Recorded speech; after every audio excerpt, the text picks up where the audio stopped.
Shalom, salam damai sejahtera Bapak Ibu, Saudara dan Saudariku seiman. Senang berjumpa kembali dengan Anda dalam permenungan harian Sabda Tuhan, Embun Sabda di hari Selasa 25 Januari 2022, Pesta Bertobatnya Rasul Paulus. Saudara dan saudariku, semoga Anda dalam keadaan sehat walafiat, tetap semangat, tetap tersenyum dan tetap berpengharapan pada Tuhan kita Yesus Kristus. Anda selalu dalam lindungan kasih Tuhan. Buat saudara dan saudariku yang sakit, saya berdoa dalam nama Tuhan Yesus, Anda sembuh. Hari ini di hari pesta bertobatnya Rasul Paulus, gereja mengajak kita merenungkan bacaan pertama dari Kisah Para Rasul bab 22 ayat 3 sampai 16 dan bacaan Injil dari Injil Suci menurut Markus bab 16 ayat 15 sampai 18. Saudara dan saudariku, saya ajak Anda merenungkan tema bertobat dan kemudian bersaksi. Saudara dan saudariku dalam Kristus, apakah masing-masing dari kita yang sekarang beriman pada Tuhan, kita percaya bahwa kabar baik Injil memiliki kuasa untuk membebaskan orang dari dosa, ketidaktahuan, dan ketidakpercayaan? Apakah kita yang sudah beriman ini percaya akan hal itu dengan kuasa yang dibawa oleh Tuhan lewat sabdanya, lewat kabar baiknya? Di akhir kisah Injil Markus, bacaan Injil hari ini, Markus memberitahu kita bahwa Tuhan Yesus yang mati di kayu salib untuk dosa-dosa kita manusia dan yang bangkit pada hari ketiga untuk memberi kita hidup baru, Dia menugaskan para rasulnya untuk melanjutkan pekerjaan dan misi yang Dia emban. Tepat sebelum keberangkatannya untuk kembali kepada Bapanya di surga, Yesus secara jelas memberitahu para rasulnya untuk mewartakan Injil kepada seluruh ciptaan, kepada setiap orang dan bangsa di seluruh dunia. Yesus memberikan kepada para pengikutnya tugas dan misi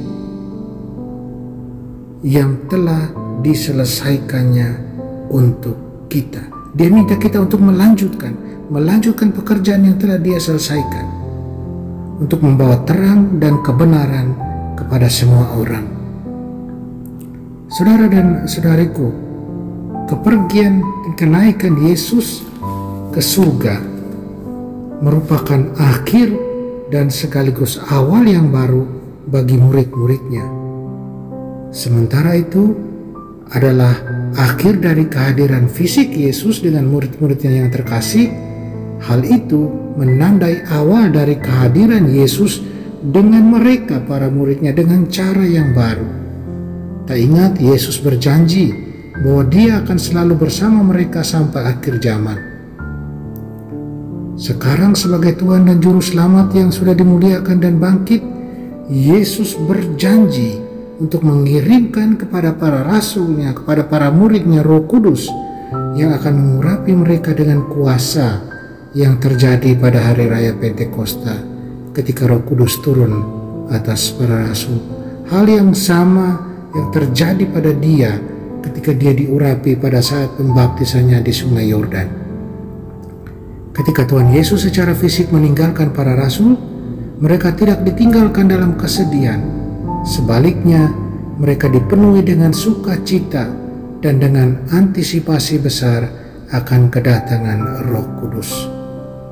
Kata-kata terakhir Yesus kepada para rasulnya menunjuk pada misi penyelamatannya dan misi mereka untuk menjadi saksi kematiannya yang menyelamatkan dan kebangkitannya yang mulia, dan untuk mewartakan kabar baik keselamatan ke seluruh dunia. Tugas mereka mewartakan kabar baik bukan hanya untuk orang Israel, tetapi kepada seluruh bangsa. Kasih dan anugerah keselamatan Tuhan bukan hanya untuk segelintir orang, bukan hanya untuk suatu bangsa, tapi seluruh dunia, untuk semua yang mau menerimanya. Injil Yesus Kristus adalah kuasa Allah, kuasa untuk mengampuni dosa, menyembuhkan, membebaskan orang dari kekuatan jahat dan penindasan, dan memulihkan kehidupan. Saudara dan saudariku yang terkasih, apa yang Yesus minta pada para muridnya untuk melanjutkan misinya adalah amanat agung dari Kristus yang bangkit kepada seluruh gereja. Semua orang yang percaya, kita diberi bagian dalam tugas ini, menjadi pemberita kabar baik dan duta-duta Injil bagi Yesus Kristus, satu-satunya penyelamat dunia. Kita tahu kita tidak ditinggalkan sendirian. Yesus ada lewat Roh Kudus-Nya. Lewat kuasa Roh Kudus-Nya, Yesus bekerja lewat kita. Tuhan mencurahkan Roh Kudus-Nya ke atas umat-Nya untuk membaharui, memperkuat tubuh Kristus, dan memperlengkapinya untuk pelayanan dan misi yang efektif. Pertanyaan buat kita, apakah kita sudah bersaksi kepada orang lain tentang sukacita Injil, tentang harapan dalam Kristus, harapan akan kehidupan abadi bersama Dia dalam kerajaannya? Saudara dan saudari yang terkasih, hari ini kita juga merayakan pertobatan Santo Paulus yang menjadi rasul bagi bangsa-bangsa bukan Yahudi.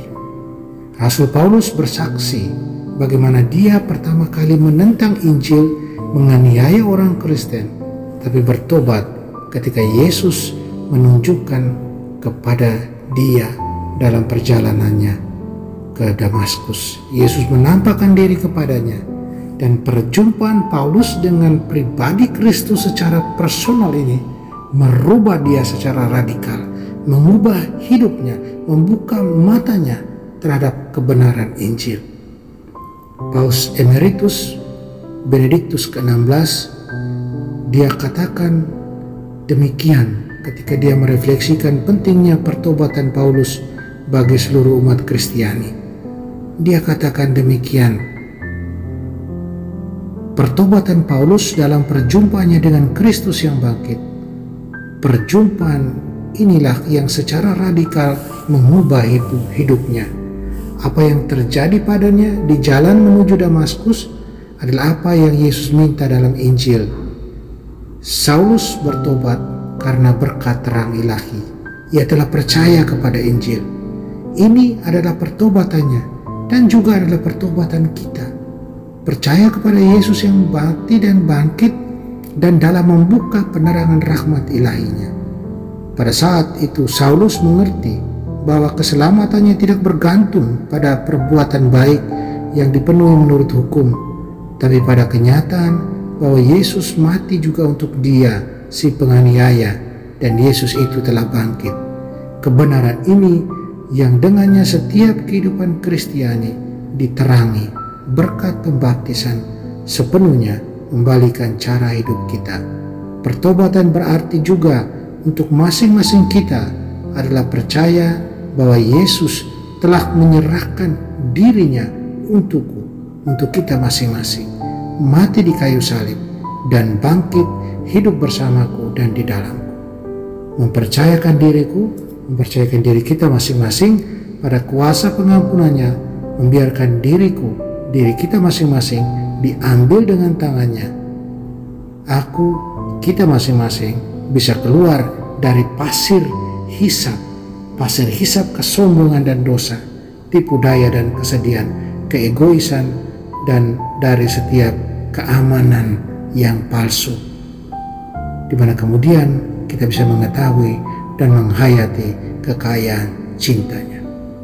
Demikian pesan dari Bapa Suci Benediktus ke-16 Paus Emeritus dalam sambutannya pada tanggal 25 Januari tahun 2009. Saudara dan saudariku, mari kita bertobat. Mari kemudian sesudah bertobat kita bersaksi. Kita minta Rasul Santo Paulus doakan kita selalu. Amin.